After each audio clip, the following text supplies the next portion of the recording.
All right, well, good afternoon, everyone. Thanks for joining us here for this panel. And thanks to the panelists for being here as well. Key topic today, we were talking about it backstage a little bit, this idea of the National Security Innovation Base. It's certainly been coming up throughout conversations and I think throughout panels in general today. And so I think just to start, and we'll go down the line, and I'll start with you, Congressman Calvert, how you would assess the state of the National Security Innovation Base. Not good. It's ironic. We come from a country of innovators. So we've innovated virtually every invention in mankind here in the United States, but we've lost our way. Today, to take an idea from the Department of Defense to actual deployment takes a ridiculous amount of time. And so here we are with the problems with the hypersonics and problems in other types of weapon systems, which is basically self-inflicted. So we have to basically just totally turn around this paradigm and get back on track, where we can get these systems and weapon systems on track as quickly as possible, or we're going to lose any future conflict. And so Secretary Hsu, I want to get your thoughts on the same question, how you would assess the state of the National Security Innovation Base. Well, I would say actually from my perspective, looking around in terms of the number of companies, I don't see a shortage of innovation. Where I see the problem is they get seed money to develop designs, prototypes, and they die on the vine because our acquisition system is too rigid, okay? So this is the piece that Secretary of Defense talked about, the valley of death that they fell into, right? So I'll be happy to chat a little bit later on about what is the initiative we're doing to try to pave over this bridge, okay? Sounds good. And General Brown, I'll put the same question to you. Sure. When I think about the National Security Innovation Base, I look at it's not just what we do in the department, but it's also what we do with the academia, with our national labs, what we do with the private sector. And I look at two metrics. One is the access to those, and then how we transition out of the innovation. I think the access is actually pretty decent and pretty good. So a lot of dialogue and discussion, but the transition is where we fail and fall really short. And Honorable Hsu just mentioned it, Representative Calvert just mentioned it, Secretary Austin mentioned it today, the Valley of Death. And so we have a lot of things that happen really good innovation-wise on one side of the valley. We just can't get it to the other side of the valley and scale it and be able to have a mix of what we do from a department, DOD standpoint, but also from a broader, what becomes a commercial opportunity out in the private sector. Yeah, and of course the Valley of Death I think is something we're going to get into and talk quite a bit more here about over the next 51 minutes. But Joe, I suspect you have some thoughts on this topic, on the innovation base, as well as the Valley of Death, given the fact that you're not only a co-founder of several companies several times over, but an investor as well. Well, I agree with what our leaders here have said so far. I might augment it by there's a couple big problems I see. First of all, there's not top technology cultures within the Department of Defense, and they're not very good at understanding what's a top technology culture or not. So if you ask a great football coach at a university that has a serious football program, they're going to know who's a good football player and who probably wouldn't even make the high school team. They don't have that same self-awareness at the DoD about their computer programmers and computer scientists, and that's a huge problem. It's a huge problem when they're evaluating technology companies they want to be working with as well. So there's a lot of transparency and a lot of work we need to do there. And then I think the other problem related to this, which maybe contributes to this Valley of Death problem, is the way the whole structure is set up, the way the whole system is set up is very difficult. There's so many great Americans, men and women who are leaders in the DoD, but the whole system was designed in 1961 by McNamara, back when innovation was much more expensive. Innovation was around hardware. It was a top-down system at a time when the main economics textbook at that time, Samuelson, was convinced the Soviet Union was going to pass us. The centralized things were the best way to run things in the world. We've learned since then that there's markets and there's open innovation. They're the best ways to run things. And yet we're not using a lot of the advantages of markets and open innovation and dynamism that we could be using in how procurement works. And so those are a couple of the problems that I think are holding us back. Yeah, and General Brown, I want to get your thoughts on that as well. I mean, how you see this concept evolving. Like when you think about, for example, modernization of the Air Force. I mean, we were talking about this, you and I, a little bit earlier today too, but the role that software and some of these new and emerging technologies are increasingly going to play in the future and the evolution of warfighting, how you get those on board and how you're able to do it quickly. Well, part of it's the talent. I mean, John, he just mentioned it in the aspect that I don't necessarily think we have to have that talent, all that talent in uniform, but enough talent in charge of the Department of the Air Force, that can actually understand it. And part of that, how we bring that talent is maybe, as I thought about, is bringing some of those that actually have his expertise to come work very closely with us to help be that translator, to help us work through the aspect of understanding what's out there and be able to understand how we bring it into the systems that we have today. In some cases, some of the systems we have today, because they're so old, it's not worth the effort. But there's other places where you actually go, we need to start anew, or how do we merge with the current technology and innovation and increase the capability of the whatever the platform might be. So the Air Force has been pretty cutting edge in terms of being able to go out, interface with Silicon Valley, some of these tech companies, AFWorks, for example, to help put some of that seed funding out there, invest in R&D. Just to go back to this idea of the Valley of Death, General Brown, and that transition, what more can be done by the Air Force right now specifically to enable that transition and be able to see some of these companies and some of these R&D projects actually transition to production? Make a decision.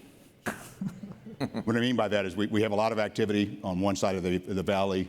We've got a lot of companies that we've got excited. We've got a lot of venture capital that has been pretty successful, but we've got to make a decision and pick several key programs and get them across the valley, and shepherd them across the valley.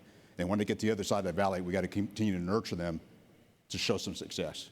Because if we don't do that, then I really believe all that venture capital is just going to walk. We're going to find someplace else to go. And that's the thing we got to do. We got to be very focused on a couple of key capabilities, a couple of opportunities. And I think that's what's going to help us move forward. Are we at a critical moment, Joe? I mean, as a venture capitalist, you hear this, I see you nodding your head. I mean, are we at that moment where if you don't find some sort of transition way to cut through the red tape, you're actually going to see that private sector funding dry up? There's a lot of money that's gone to work in the venture capital ecosystem the last 3, 4, 5 years, in part inspired by a lot of these smaller programs that have helped get things going. There's lots of hacking for defense programs, lots of smaller awards, and yes, there's people are watching. Is this an area where people can actually make money? I think there's a Twitter thread by Catherine Boyle, who's one of the great leaders in venture capital at one of the big firms I was mentioning earlier, and I think she put it really well, which is a lot of us are watching this. A lot of people put a lot of money into work, and so far we haven't seen the big wins because it's so hard. So yeah, I think it is a critical moment to figure this out.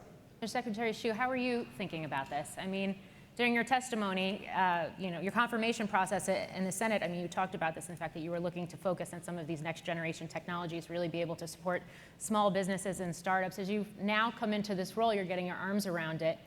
What do you see in terms of the companies that have been funded and how those investment dollars, I guess, from a DoD standpoint, are actually going to be able to transition?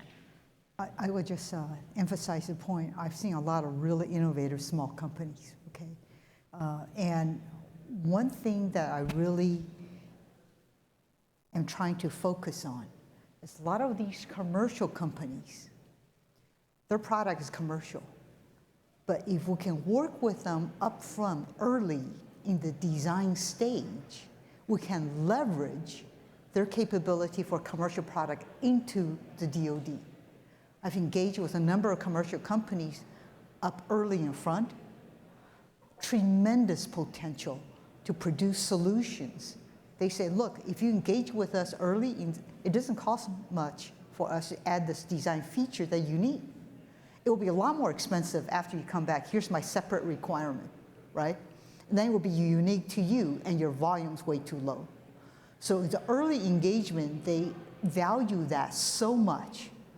So this is the piece that we're trying to thrust and push ahead. Engage with a commercial company upfront early in their design for the next generation of whatever product they're working on, okay? Great enthusiasm in that area. I want to tell you about that, okay? So I'm really excited about that. And I think the other piece I want to kind of share with you guys, SecDef actually talked about the Radar Fund. If you can give me a minute, I kind of explain what we're doing there, okay? So what we've done is take a look at the joint war fighting capability gaps, not just to a single service, but across the joint war fighting capability gaps. We work with all the COCOMs to understand the current state, what their shortfalls are, right? And looking into the future, what are the joint capability gaps. Then what we have done this summer, literally went to the services and asked them, do you have prototypes you would like to demonstrate in a joint experimentation? In 5 weeks, we received over 100 white papers. There's that much enthusiasm. We reviewed all these white papers, racked and stacked it in terms of which project has the best bang for the buck in terms of fulfilling these joint capability gaps that was defined by the joint services and COCOM, okay? And then what we did is we briefed to all the services, the COCOMs, vice chairman, okay, and DepSecDev. Thumbs up, pushing ahead in terms of our recommendation to fund these 32 projects. We're putting in the FY23 budget, and I mentioned to DepSecDev I could do 2 sprints per year. Therefore, you can map 2 scenarios that's vested, okay? I will say these scenarios are of significant interest. I won't say what it is. I think this is an unclassified facility, but you can imagine specific scenarios we're interested in, okay? So we've been mapping to that. I'm super thrilled. I'm going to be doing 2 sprints per year. The funding is baked into the FY23 request, okay? And the COCOMs are already asking me, how quickly can we get these capabilities in our hands? I said, you guys will be the ones evaluating the capabilities. If you like it, we can go into rapid fielding, right? That is the path we have to be on. Rapid development in terms of prototypes, rapid experimentation, get it to the hands of the users and the operators, the warfighters. They're the one who ought to evaluate. I need this now. Get me 5,000, right? That's a path we have to be on. Let me tell you the bottleneck and the pitfalls. Let's say the COCOMs love that capability and they want it. Admiral Aquilino will say, I demand this, I need it right now. How soon can you deliver this? Well, I have to go back to the service and say, did you pump for that? Right? There's no transition budget. Mm-hmm. Okay? The PPBE process that we have is so rigid, right? So this is a part of the thing we were trying to do to reform the PPBE, but this is a budgeting process. You guys probably all know that, right? So it's not a 2-year process. I need some flexibility. If the COCOM say, I really need this capability, I'll take the solution now, rather than refine the requirement and give me an exquisite solution a decade from now, right? So give me this capability now. Give me the authority and a mechanism so I can enable that. So I asked for some bridge funding, right? The ability to do that. So this is something that I got to work internally within the DOD and got to work with the Hill because they want to, count every penny that we have, right? All right, so speaking of working with the Hill, I know somebody knows a little something about budget that's on this panel as the ranking member of the House Appropriations Subcommittee on Defense. What do you think about what Secretary Hsu just said? And also, just as importantly, what can Congress do to enable this process, to enable more innovation, to enable more work in a more timely and more, I guess, capitalistic manner with private sector? Well, first I want to say the U.S. government's been a lousy partner, quite frankly. We don't protect intellectual property. We get companies in, we waste their time. Then we're wondering why we're not getting the technologies we want. One of the things I'd like to do is create an innovation fund in the appropriations process to start out, say, with about $100 million, and then we can pick a number of people that we want to succeed and get them through that valley of death where they can actually get to procurement. Ideas like that and also how we can clean up some of the regulatory processes that are out there today where we can move things more rapidly. Over the years, we've decided not to take risk anymore, and we want to perfect this process. There is no such thing as perfection. We want to get there, but we want to make sure that we get the systems out in a timely fashion and an affordable fashion.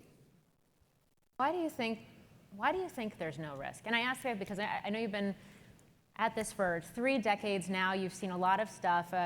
You could point to the F-117 that's sitting outside here. It's been pointed out to me by multiple people over the last 2 days as an example of productivity, moving quickly, innovation, but doing so on a realistic timeline. How did we get away from that? That was, what, 40 years ago? How did we get away from that? That's interesting you point that out. That was designed by Kelly Johnson, who created the P-38 in World War II. I think I mentioned that earlier today to some folks.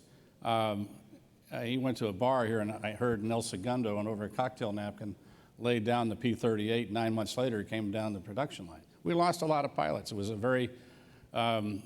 a tough plane, but it won the war. It knocked out the zero population at the beginning of World War II.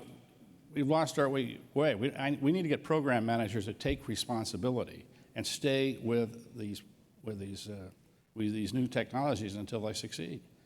Nobody wants to take responsibility, and they're afraid of taking risk because they think that's going to ruin their career. We need to make sure that risk is acceptable. I think that the private sector folks here will tell you that they expect people to fail. They don't want them to fail every day, but they want to get them to success. But that's how you get there. So, Joe, I have to get your thoughts on this. Yeah, I think courage is a really key thing here. I think you guys both mentioned that, and I really appreciate that because it does seem like there is a lack of courage in certain parts of the DoD, which is ironic because our greatest, most courageous warriors are within the DoD as well in this society, and you definitely still have that courage from so many great men and women, and so many people I know who truly are the most courageous people who work in the DoD, and yet, ironically, there is a lack of courage, from my perspective, in how they engage with and pick winners.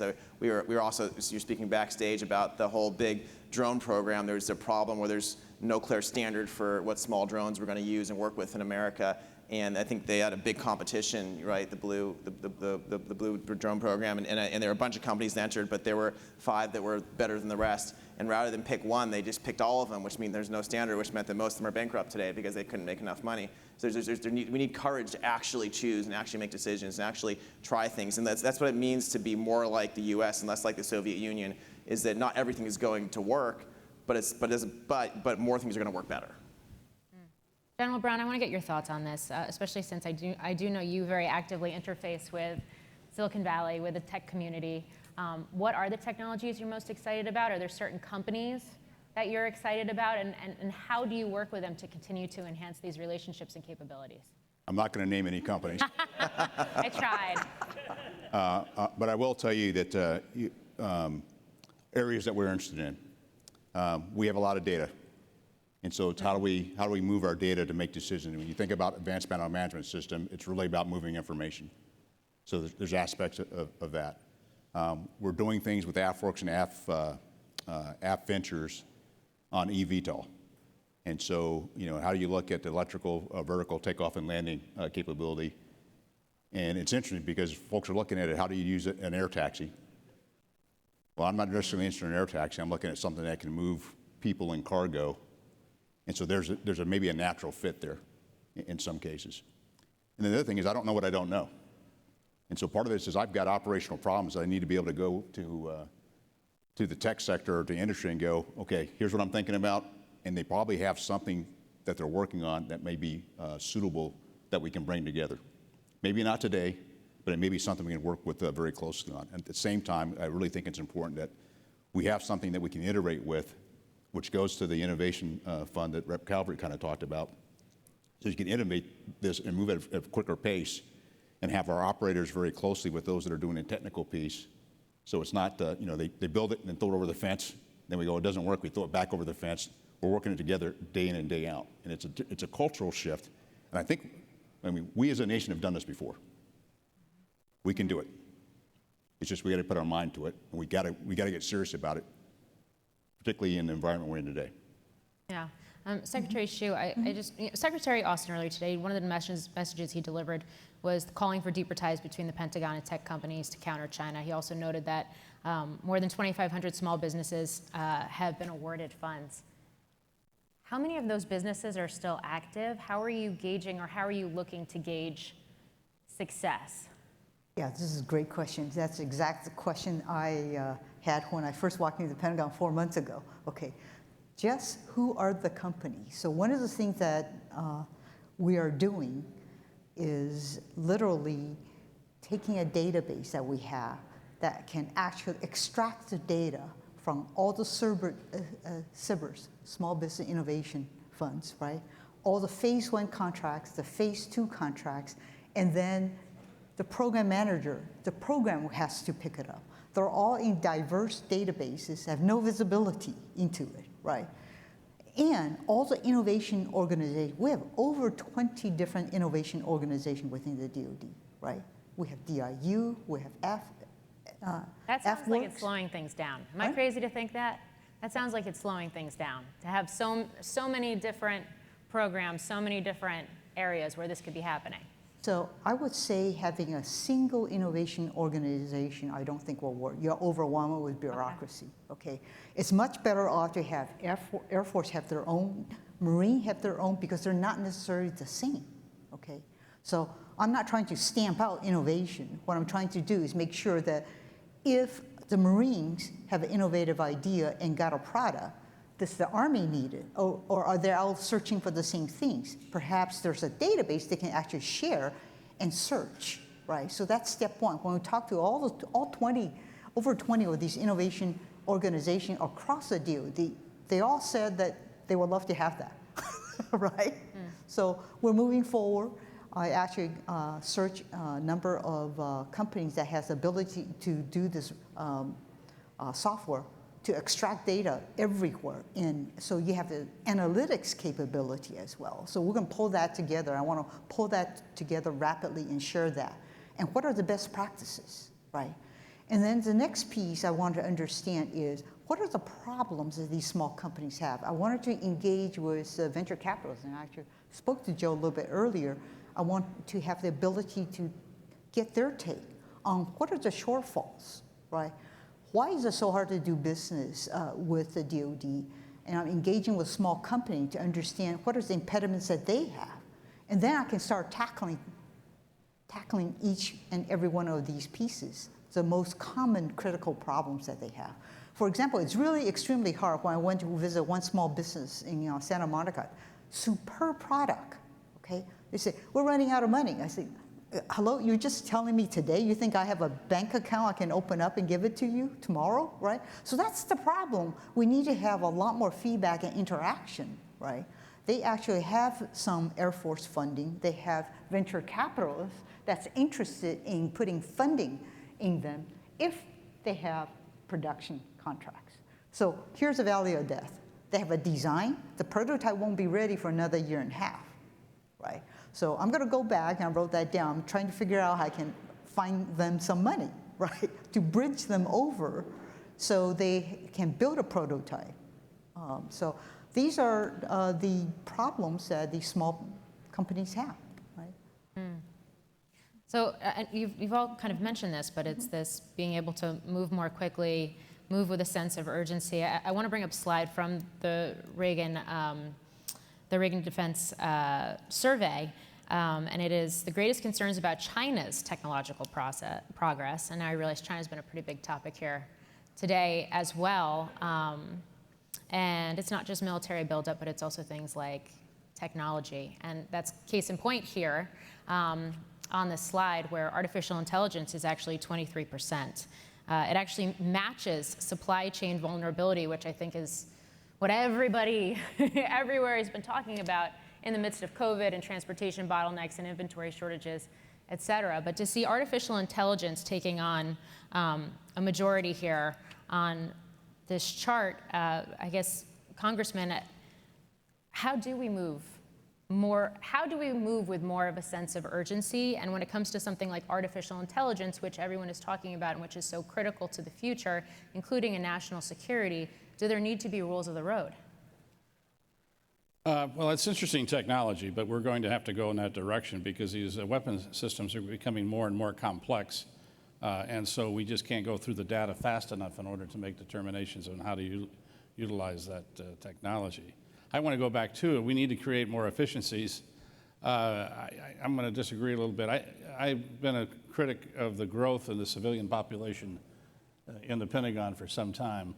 And I think we need to reevaluate that to skinny down the number of people, the civilians relative to the military. It's the highest number in the history of the Pentagon. And that does not create efficiencies in my mind. And so that we have to do. We've got to make sure that these types of new technologies, whether it's new computer technologies that we can't get into or AI, we need the private sector, quite frankly, knows a hell of a lot more about this than we do. We need to depend on them. Joe? In China? Well, listen, we're still ahead of AI in China. It's something people misunderstand. Like the most important new papers, the most important new breakthroughs, the majority of the top stuff's happening in the US. We still have an edge there. China has things they're allowed to do with data that we're not allowed to do with data that's allowing them to learn certain types of things, whether it's in biology or whether it's in watching all of the people and learning, in mass control. There's things they can do we can't, but we're still pretty far ahead. I will say that maybe because of the talent issue we're talking about earlier, when we do our top AI things, we don't usually, the first thought's not let's go work with the military. Because, I mean, I'll give you an example right now I'm not supposed to probably talk about, but we're part of putting maybe about $100 million along with a few friends into a new company, which is some of the very top talent, in our opinion, in AI in the country. There's this group called OpenAI that Elon Musk and a lot of our people were involved in that's done some great things. And there's a group that actually beat them and did something even better than their GPT-3 at one of the two big tech companies. And a lot of that group is very frustrated at that company because they're not able to publish it because it's very controversial right now. So they're leaving, and we're going to be backing them to do a business. And I'll be honest, we had a bunch of strategy discussions the last 3 weeks. Like, we didn't even think about defense as a thing because it's just like we don't think they're going to be recognized by the defense world for being the best, just because that ability is not there right now in our national security apparatus. And maybe eventually we'll bring it to defense after doing lots of other things with it, because at that point maybe they'll recognize it. General Brown, how are you thinking about artificial intelligence? I do believe, and to Joe's point, of how our adversaries may use artificial intelligence different from how we might. And so there's really no international norms of behavior and how they may be used. And so although we may be ahead, we may be handcuffed based on our own ethics and our own values. Yep. And we got to think about that, which is why we have to look at advantages in other ways as a nation and not just focus on AI versus AI. And so that's at least my thought process. I always believe that even when we have AI, you're still going to have someone, a person in the loop. AI is going to provide us options faster, so you don't have to actually sit around a table and talk about it, but it provides you options much faster. And I think the other thing as we work with AI is our ability to trust the AI. And I think that's going to be a cultural piece we'll have to work through as well. Well, it also speaks to, and Joe, you kind of touched on this, and Secretary Hsu, I'm going to go to you first and then probably go right on back down the panel, because I think everybody has thoughts on this. But it touches on talent and what the future pipeline of talent is going to entail and what those skill sets are going to be. So can I finish the AI piece as well? Yeah, no, Then yes, I'll take the absolutely. part. Okay.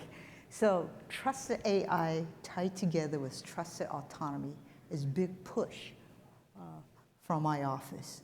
I've engaged with a number of companies on this topic, and I'm pretty excited because a number of people is jumping on that bandwagon to focus on the technology. I even looked at a company that builds processors that will enable that. So that is a path we're definitely going, okay? Because in my mind, in the next highly contested conflict, we want to be able to penetrate with UASs, okay?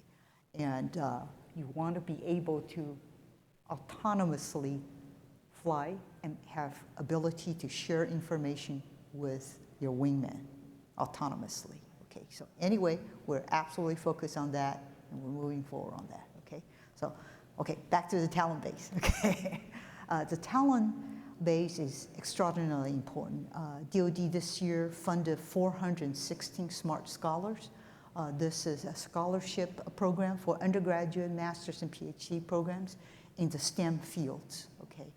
And I was really thrilled to actually last night meet one of the smart scholars that was here, okay, that was going to George Washington University. So that's great. And she told me when she graduates, she's going to the Army to help them to do an analytics organization. So this is exactly what we want. We want to groom the STEM pipeline. We want to bring them into the DoD, into our laboratories, and become part of our knowledge base, right? The new knowledge base. The other thing we've done this year, which I think is pretty exciting, because I think it's important to build the knowledge base before you head into universities. You want to grow your pipeline, right?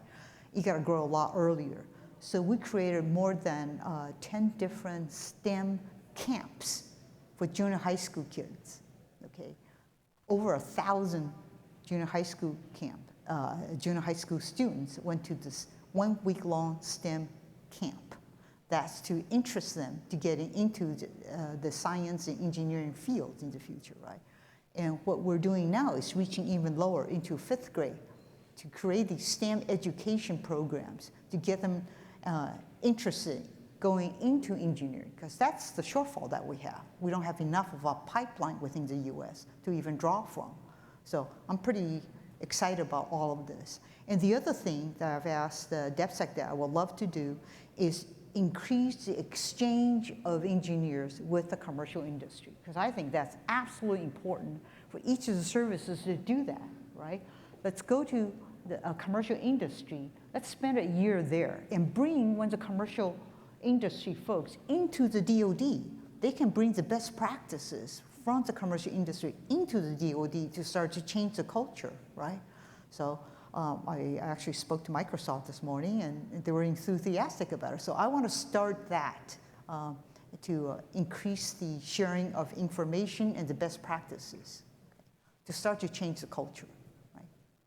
Joe, I want to get your reaction to that. And also, I know you're very focused on talent too, and over the last couple of years we've seen it, and it seems like maybe it's subsided somewhat, but there had been debates and controversies and certain flare-ups at certain companies with certain employees who maybe didn't want to be doing national security or defense work. Are we past that point? Can we attract the talent necessary?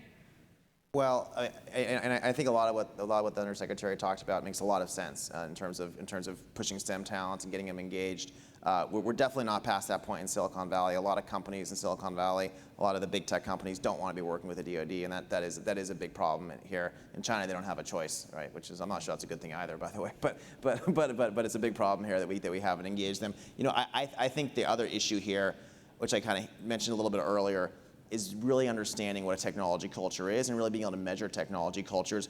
One of the unique things about top technology cultures, you know, when Apple wanted to do something new, they actually had a rule that it was a separate group and only one person, maybe Steve Jobs, maybe someone else, could talk to that group, and the engineers were helping to run that group and set the vision, and you didn't want a lot of senior people, senior bureaucrats reaching in and having opinions and getting in the way. And the way we ran things even early on at Palantir and in other companies I've built, that have succeeded in the technology world, is the engineers helped run the company. They helped set the strategy. They helped iterate. They knew what was possible.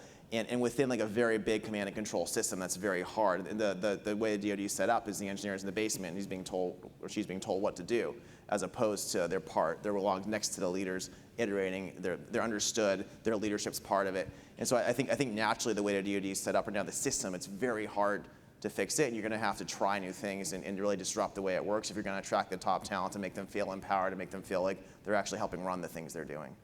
General Brown, I want to get your thoughts on this, and also just this idea of how some of these best practices maybe in private sector, whether they could be incorporated from, I guess, a workplace and a talent and cultural standpoint, whether there's aspects of that could actually, in fact, be incorporated into the Air Force structure. I think there is, but I'd kind of build on what Joe said. If we just bring, kind of like the Honorable Hsu said, you bring in this talent, but you put it into these regular, bowels of the Air Force, and not actually set it aside and actually allow it to, show us how this innovative culture can work, that's where it's going to fail. So we really got to think about it. If we bring, from outside, how we bring it in and set up an organization so they can really thrive. The other part I do think about, even as we think about, whether it's various STEM scholars that we bring into the Air Force and bring in uniform, It's how we develop them throughout their career. So they may not have a traditional career path, and we still got to get them promoted and make it exciting for them to want to stay with us, because otherwise they'll go work for Joe. Which may be good or bad, because now we have someone who actually knows the DoD. But it's really how we need to think a little bit harder how we do talent management. And the thing I'm thinking about as the Chief of Staff of the Air Force is what specialties do I not have in the Air Force today that I'll need 15 years from now? And what specialties do I have today that I won't need 15 years from now? And how do we make that transition? And how do I, make it so they want to stay with the United States Air Force, whether it's in uniform or as a civilian, or a relationship, which is even more important, is having good relationships so you have companies that want to work with DoD versus the other way around where they go, it's too hard to do.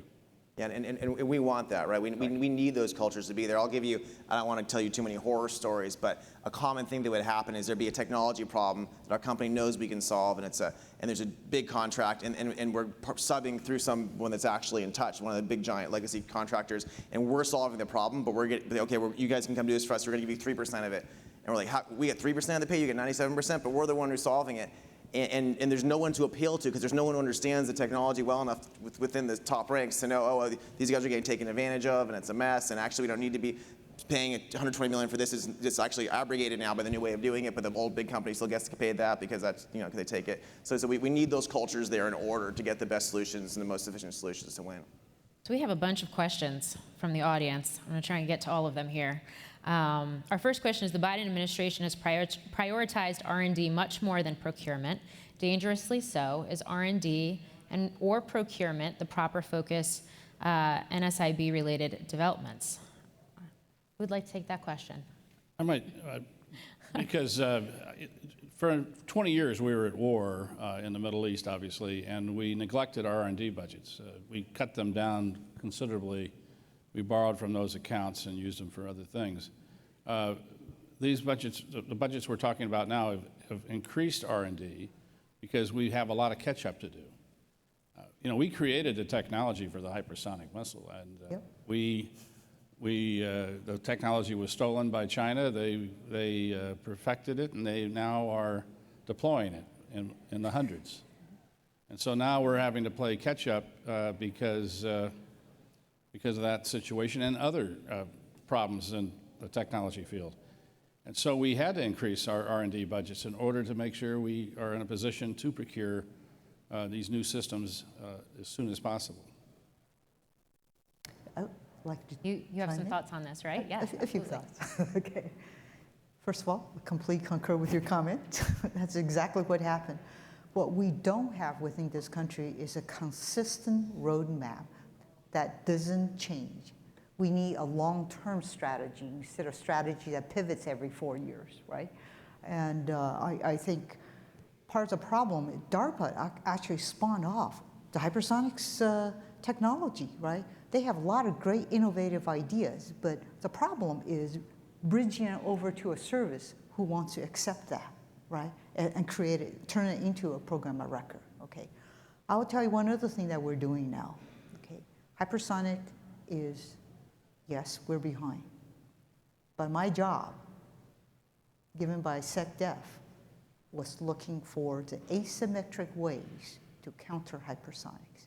And I'm briefing him next week, okay? So I've created a whole list of asymmetric ways, much cheaper. You can't share any of that I can't share it with you, sorry. It's multi-caveat. Okay. It's a cliffhanger. We'll wait for it. Okay. Few people I may be able to brief. I'll come brief you. Okay. Deal. Poor Joy. You'll love it. Okay. So we have another question. I think this one's for you, Congressman. Appropriations committees are known for resisting budget flexibility for innovation efforts. Can that change? Well, that's exactly what I was talking about earlier in creating this innovation fund where we have flexibility within the appropriations process, where we can work with the DoD and the agencies there to make sure that we fund technologies we want to fund to get them through this valley of death and to get it to the procurement process. And it's frustrating as hell. We run into this every day. And so I'm working to do that. I'm going to work with my friends on both sides of the aisle in the Senate to do that. And I'm hoping that we can do that as soon as possible. So, can I chime in? Okay. So one of the things that we want to do via the Radar concept, literally, is to be able to take prototypes, and we're involving industry early to share with them, here's the capability gaps we have, okay? And help us trying to figure out solution to that. And then bring a prototype, we're gonna test it out, and I wanna rapidly transition it. So that's exactly the path we have to be on, okay? In order to get ahead of the Chinese. There's no other way. Okay? I actually want to get your thoughts on this, Joe, before I move on to the next question. I mean, we're talking a lot about how, on this panel today, how and where perhaps some of the DoD culture needs to change. Does the culture of Congress need to change too to enable this? Yeah, I think there's some amazing leaders in Congress. I've always wondered why Congress doesn't have a little bit more staff and ability to understand what's going on in some of these places and engaging in the right way, and why they don't reach out more to the innovation world when they're making these plans with those staff. And I guess they're really busy. There's only so much staff, so you have a lot to do there. But there probably could be some things they could learn from that side too, and how they engage with it. Okay, we're going to go on to the next question. With clear need to help innovative companies cross the valley of death, what changes need to be made to DoD budget process? Is it time to move away from the PPBE process? Do I have any takers on this? Yes. Yes. I'm Yes. not surprised. Have at it. Yes. It's way, way too risk averse, right? Okay, I gave Representative Thornberry an example back when I was in the Army the first time, when I was in the Pentagon. And his question to me is, why does acquisition take so long? I gave him an example. Okay, there's something that's called an acquisition bus. Okay, the program manager is the driver of this bus. And every single stakeholder you have is on this bus. And every single one of them has a steering wheel and a brake. Okay, that is the process we're in. Because anybody can say no, right? And when a program gets Sounds like the Senate. longer bus, okay? So when a program fails, in industry, I tell you what we do, right? I came from industry. We put all the best people we have across the company to turn the bus upside down because it's in the ditch, right? We've got right side up because you're bleeding cash, okay? We throw all the best people on, stop the bleeding, right size it, fix the problem, move on. In the Pentagon, what happens? They'll come look at it, they'll shoot out the tires, the windows, and the kneecap of the program manager because they can then take their money to do something else, right? And then there will be investigation, why did you fail, right? So there's 10,000 meetings that was placed on top of you, you gotta answer what happened. The press wants to know, the Hill wants to know, all your 10 chains of command wants to know. That's what happens. And you've got to stretch out programs, because the Hill's gonna cut your budget. You're obviously not on track, right? So it's this death spiral we created for ourselves. We've got to change that.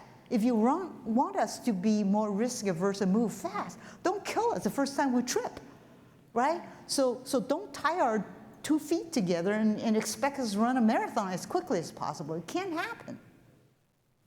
Sounds like the definition of accountability needs to change in a sense. Yes. Wow.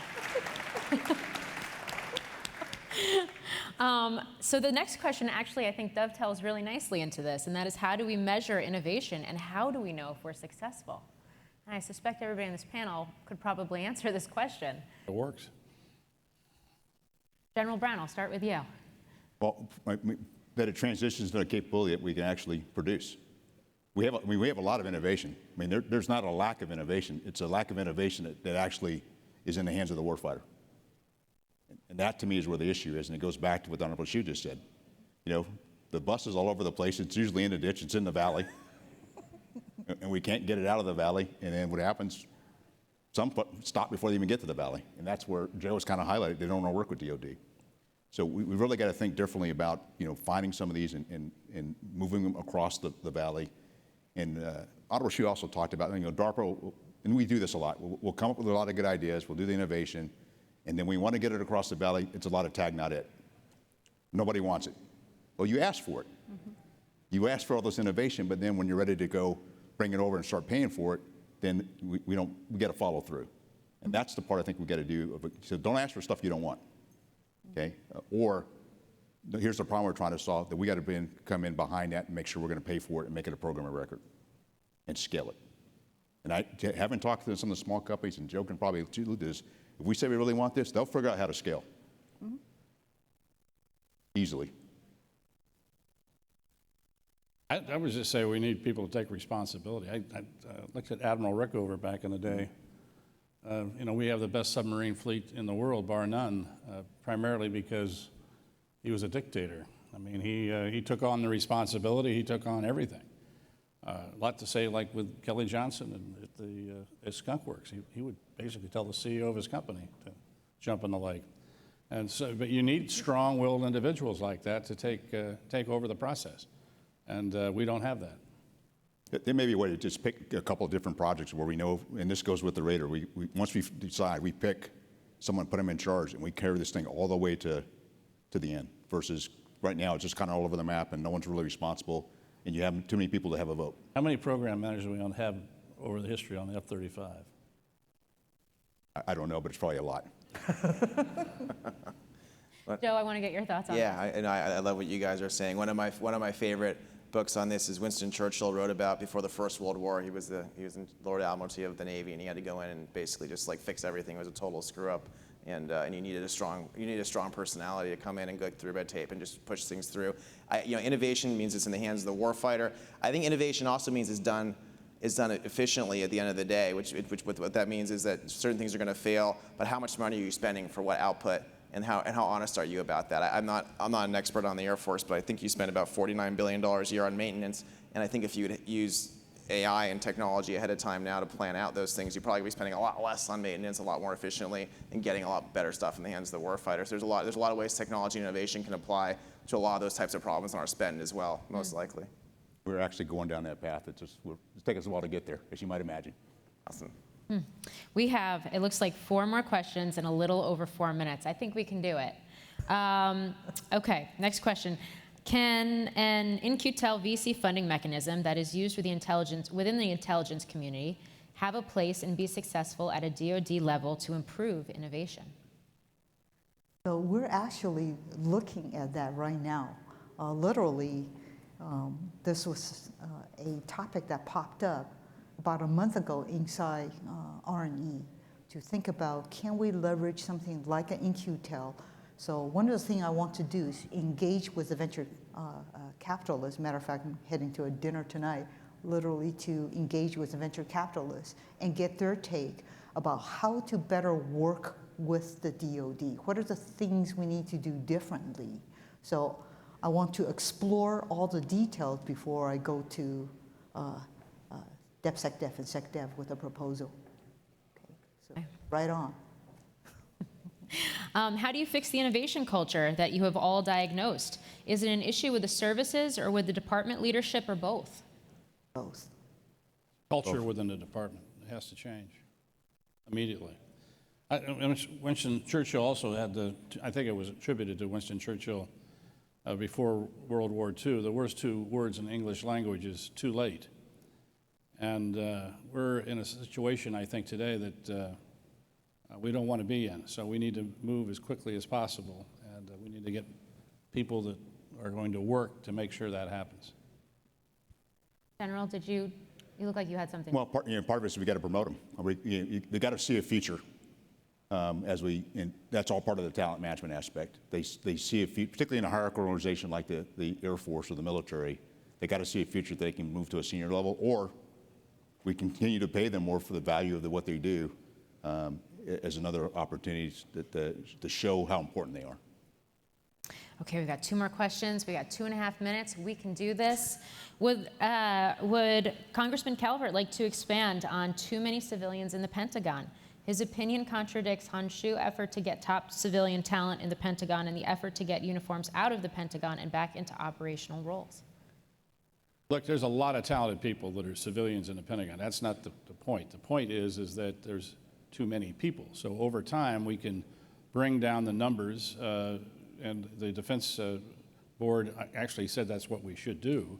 If we brought it back to the historic norm, we would save approximately $125 billion over 5 years. And in my world, that's real money. And I suspect that the efficiencies within the Pentagon would pick up. The Marines, by the way, are doing a good job of doing that, and I'm hoping that the rest of the services look to them and the rest of the DoD enterprise, and that's throughout the country, by the way. And I'm not talking about depots and and all that. I'm talking, I don't get Tom Cole after me, but I'm about just the middle bureaucracy especially. All right, our final question here. The Civil Space Program at NASA has been successful utilizing services contracts and OTA to develop new capabilities. Is there an opportunity for DoD to learn from some of those successes? Absolutely. Absolutely. I think we absolutely have to think that way because the commercial world could very well provide a capability earlier than we can. And you can just buy it as a service. SpaceX has dropped our launch cost in half. Just that one. We had a monopoly, and there's no. Well, now we're going back to a monopoly. I'm afraid. But anyway. There's a lot of us in the innovation world who are eager to serve and eager to work with the DoD. And if there are big things that need to be done on the outside, you can come to the people who run the big funds and the big companies, and a lot of them are really eager to help. And so that kind of engagement would, I think, be met with a lot of positive energy from the technology sector. And I think that is where we're going to end this conversation. On those words, thank you so much for your time. Thank you for the questions. What a pleasure and what an honor and a privilege to be joined by the four of you today. Representative Ken Calvert, the Honorable Heidi Shyu, General C.Q. Brown, and Joe Lonsdale. Thanks for being up here today. Appreciate it. Enjoyed it. Thank you. Thank you. Okay.